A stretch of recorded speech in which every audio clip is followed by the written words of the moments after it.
Barely hours to the rescheduled baccalaureate examinations cancelled due to fraud, candidates burn the candlelight are in a state of equilibrium to face the final assessment, which begins on Monday and which will last 2 days.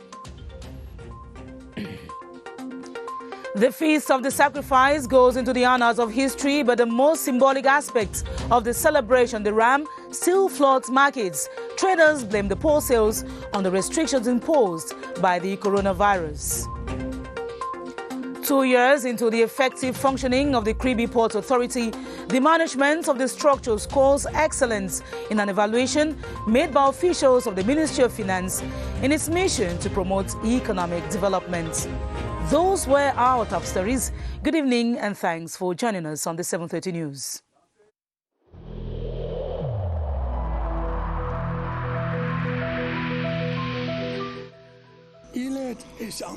Each of us must comply with the measures that have been taken.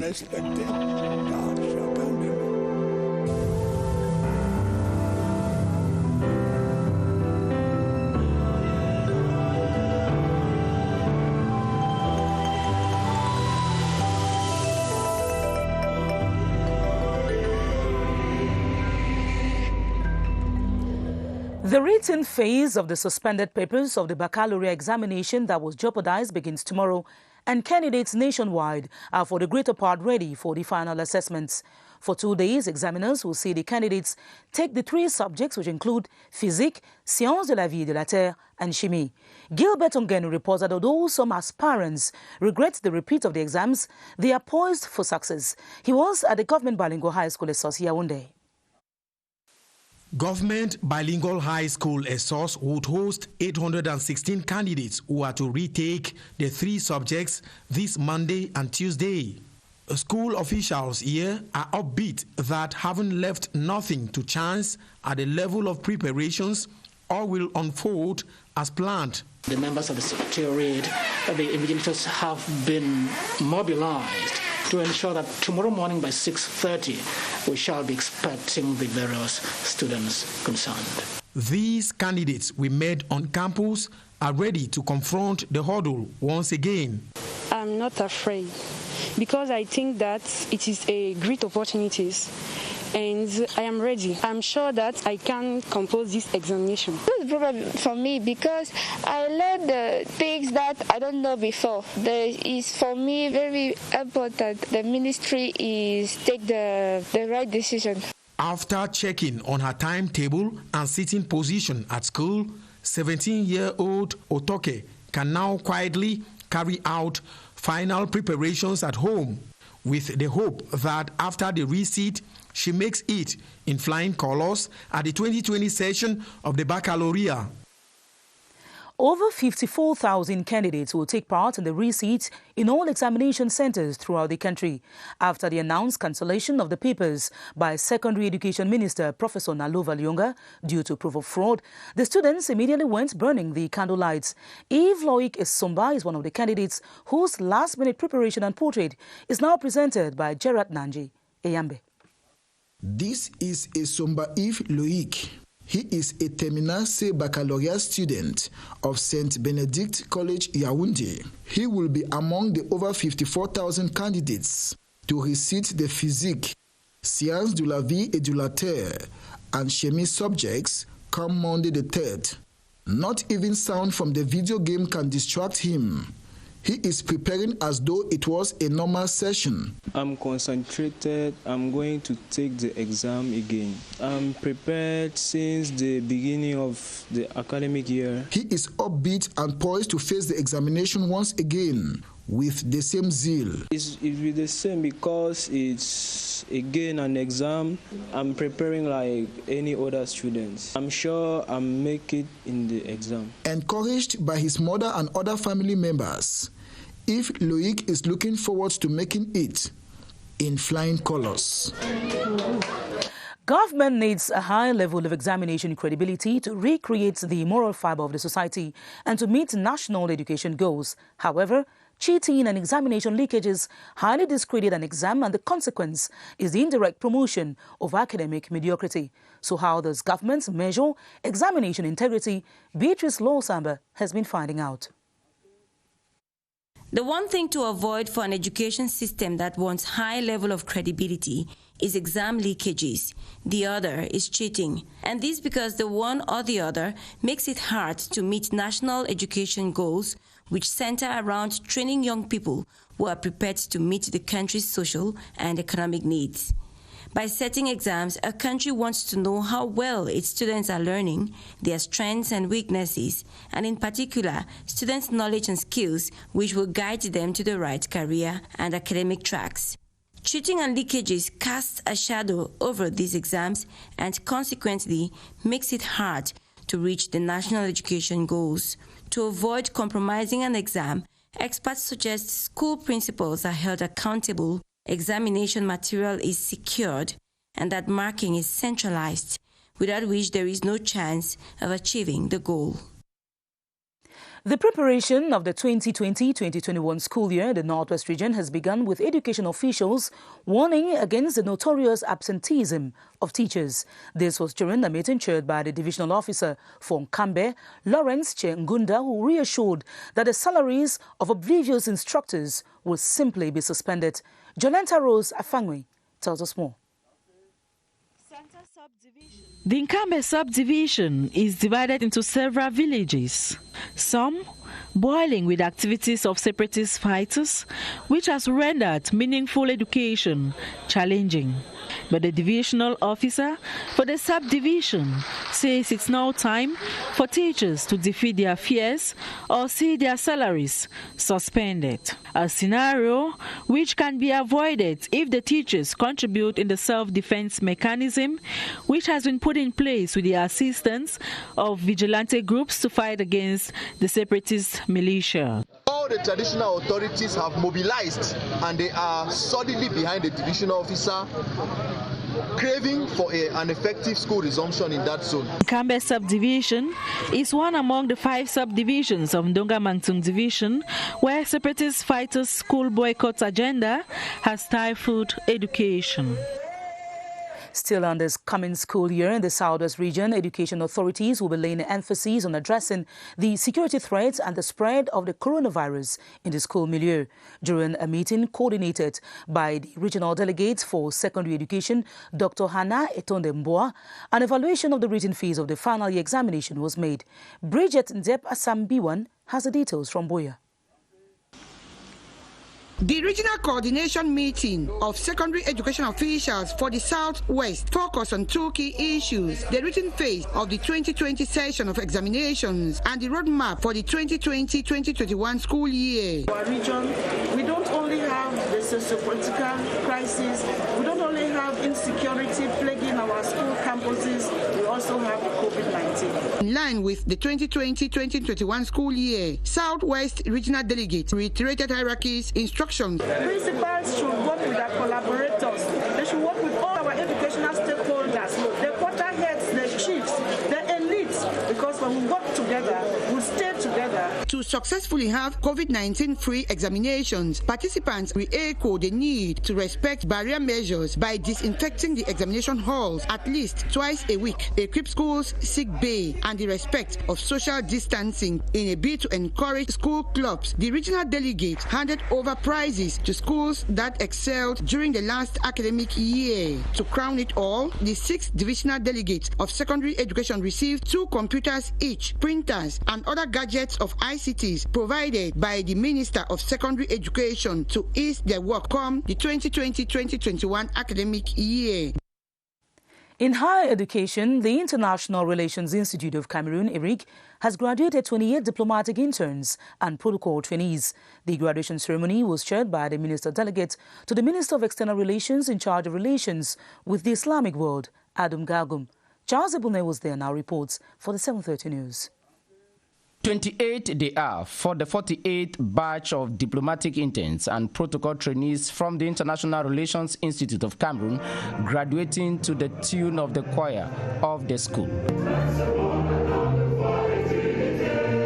1 week on, this was the first official outing for Daniel Ubendungo as the director of the International Relations Institute of Cameroon, a school from where he graduated some 27 years ago. I asked these students to be capable of facing the different challenges of globalization in their different countries. To the graduates who spent 1 year here, the Minister for Islamic Affairs, Adum Gargum, called on them to be exemplary ambassadors of their alma mater. They must be an example of regional integration and be capable to explain to their governments the importance of unity. The graduates are from a mix of African countries, including the host, Cameroon.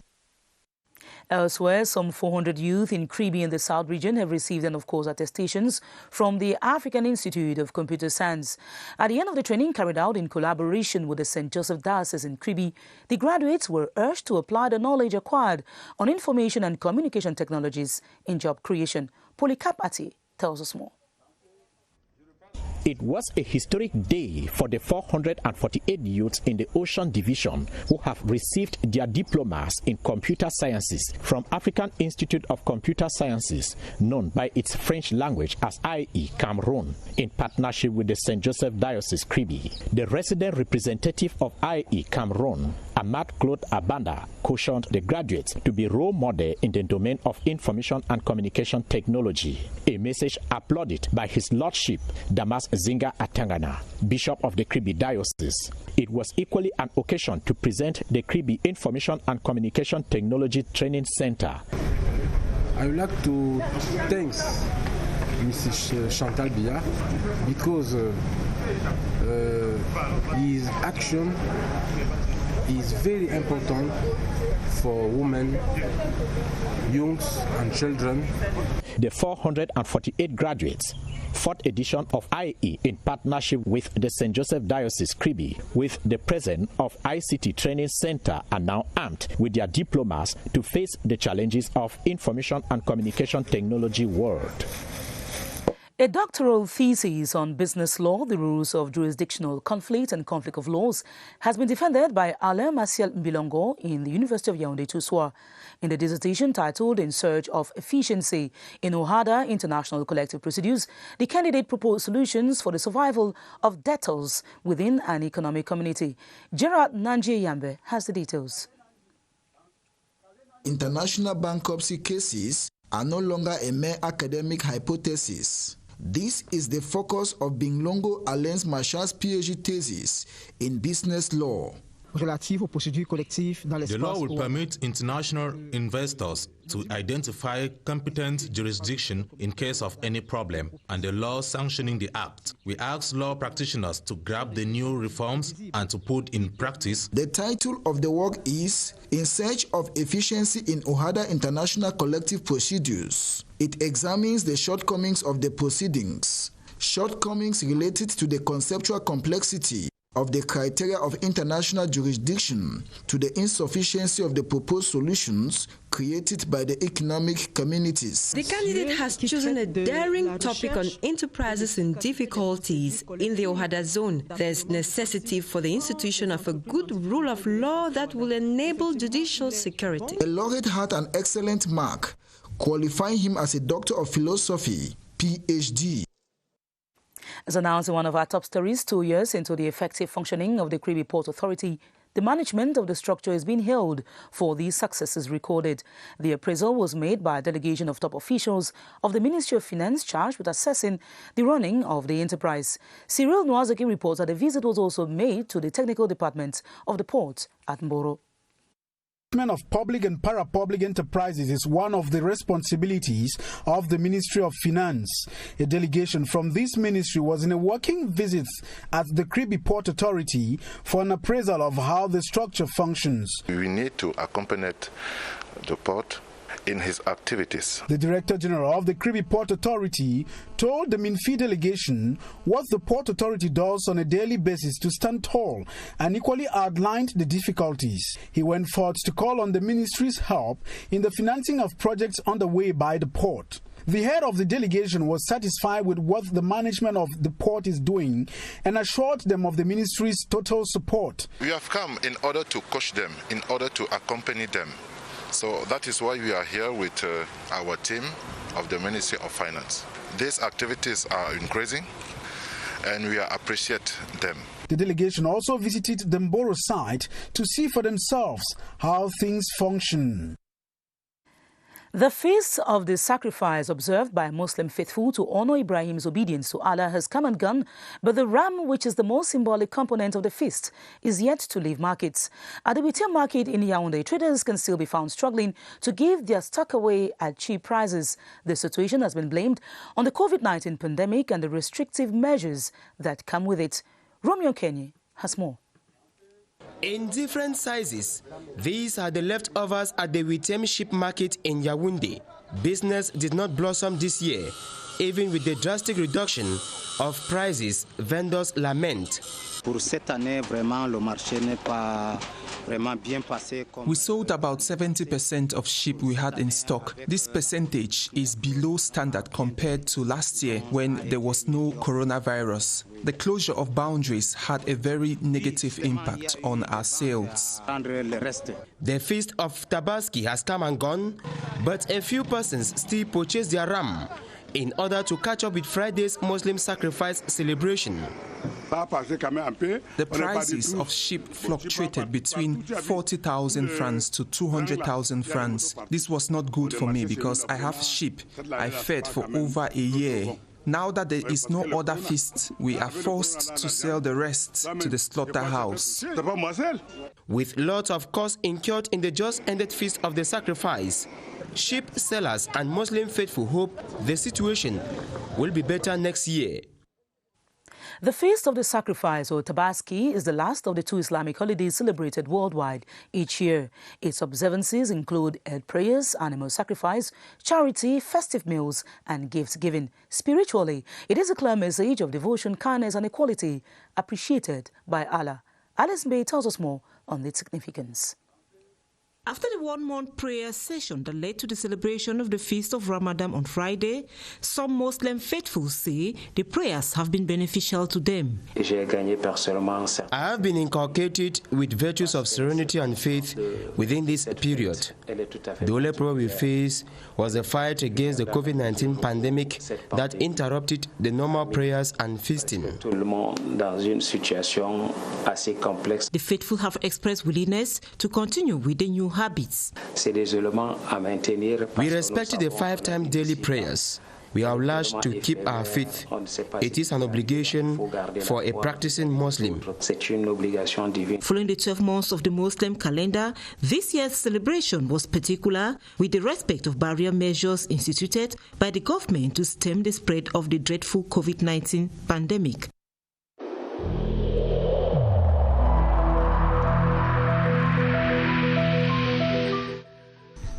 The wearing of face masks in public places will be mandatory until further notice.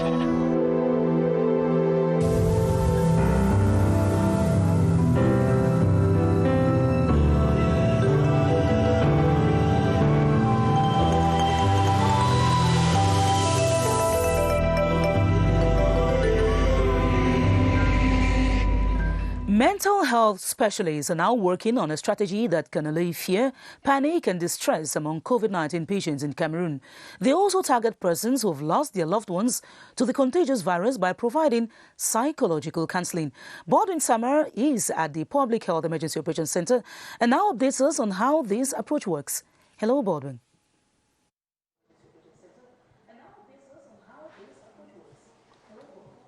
Good evening to you, Esther Kiman. Welcome to the Public Health Emergency Operations Center, where difficult moments there have been for those who have lost loved ones due to COVID-19, and similar difficult moments there have been for those who have suffered from COVID-19 and they later on recovered from this deadly virus, given that it has been like a psychological blow to all these persons who have lost loved ones due to COVID-19 and others who have been affected by the coronavirus and later on recovered.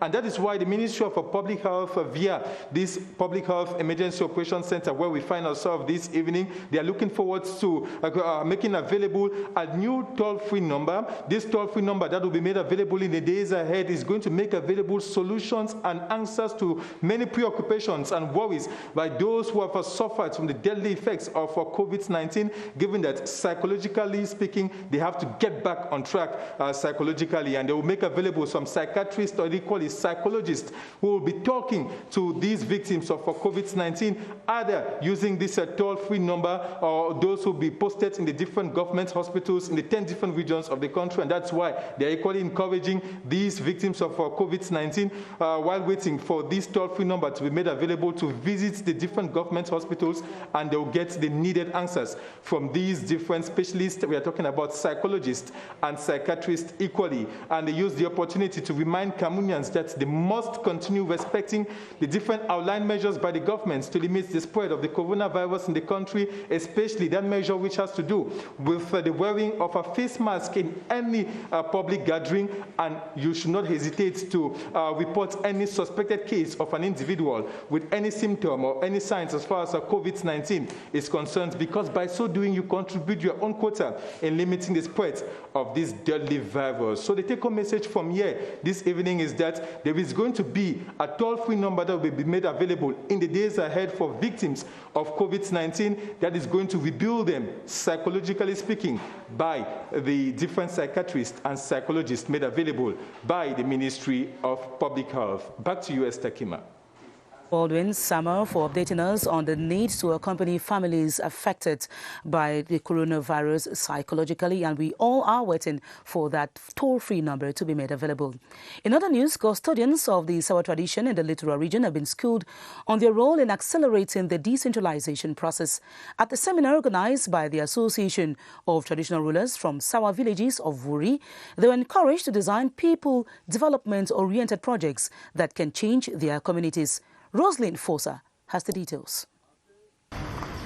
Last February's legislative and municipal elections, coupled with the implementation of the decentralization process in Cameroon, has raised more curiosity amongst our traditional rulers from the Vuri division.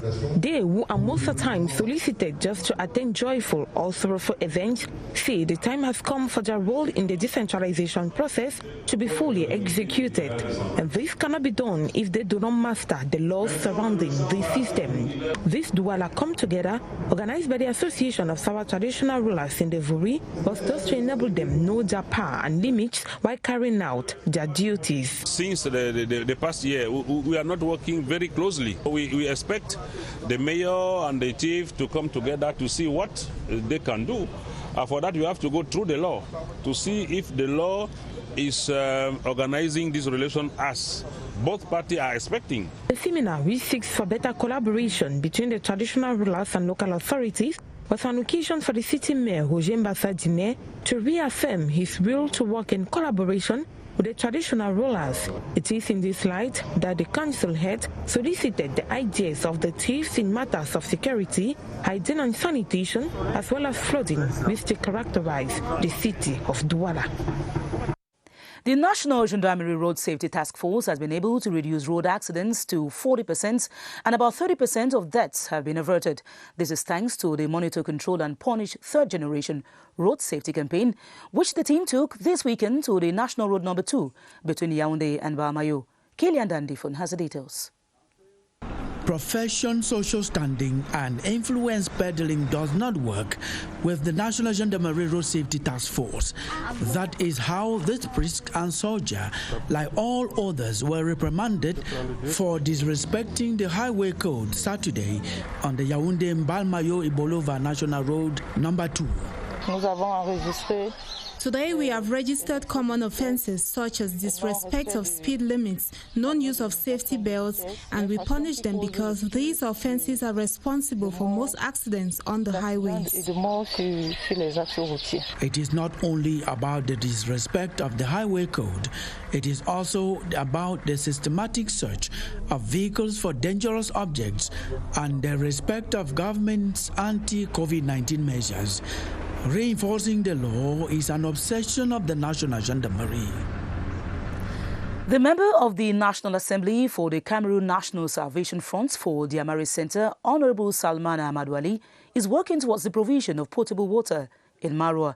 The people's representative, who is on his first mandate, has offered borehole machines to the inhabitants who face serious water crisis on a daily basis. Henry Tato Ekambi has more from the far north.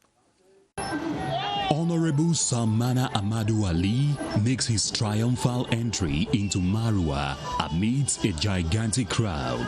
This parliamentarian for the Diamare Center paraded the streets of Marua, showing his fans the trucks he came with, which are carrying machines which will be used to construct boreholes, and then they will get their much-needed potable water.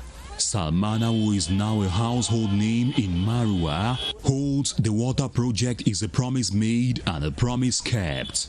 The newly elected Vice President of the Finance and Budget Commission of Parliament adds that the promises he made before the February elections will be fulfilled, and this water project is just the starting point. 35-year-old Salmana Amadou Ali emerged victorious in the February 9 elections under Chiruma's FSNC after winning the hearts of the people through his life-saving gestures. On today's obituary, a requiem mass has been celebrated in memory of the late government functionary Mvogo Amedi, who died last June. The former delegate for transport in the Central region was described as assiduous and devoted by the Bishop of Obala, His Lordship Sosten Leopold Bayemi, and His Lordship Dieudonné Espoir Atangana. Beatrice Ngum tells us more. A dirge, typical of the Eton people of the central region of Cameroon, played here because a represented son of Lebot Leke Division, Mvogo Amede, has traveled to the land of the ancestors. The government functionary began his career as an aide to the Director General of the country's port authority and retired from the civil service as delegate of transport of the then Center province. He succumbed to an illness on Friday, June 26, 2020. I am very bitter because I worked with him during a long time. When he left us, I cannot be happy.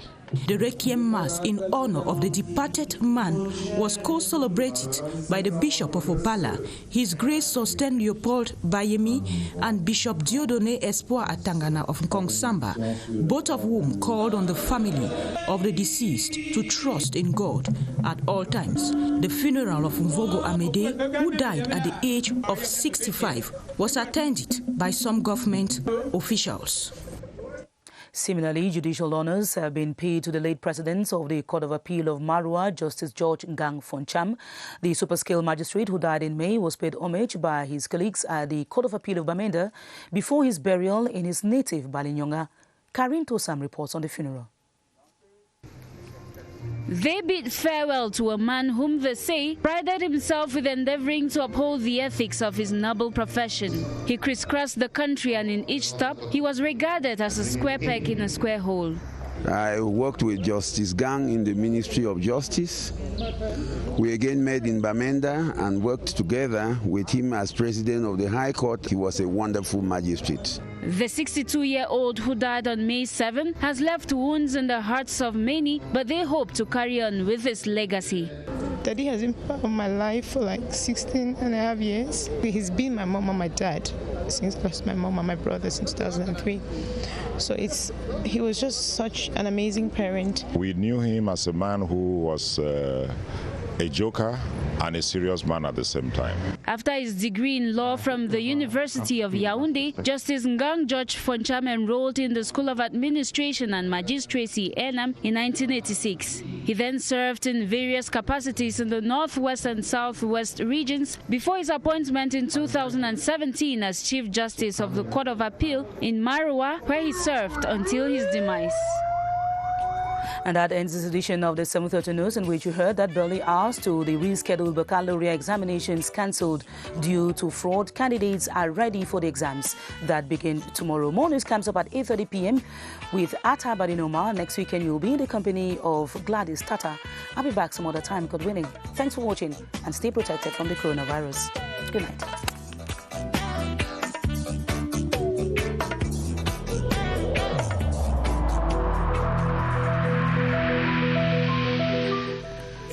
In this connection, we should avoid stigmatizing.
CRTV News, ici, toute l'info.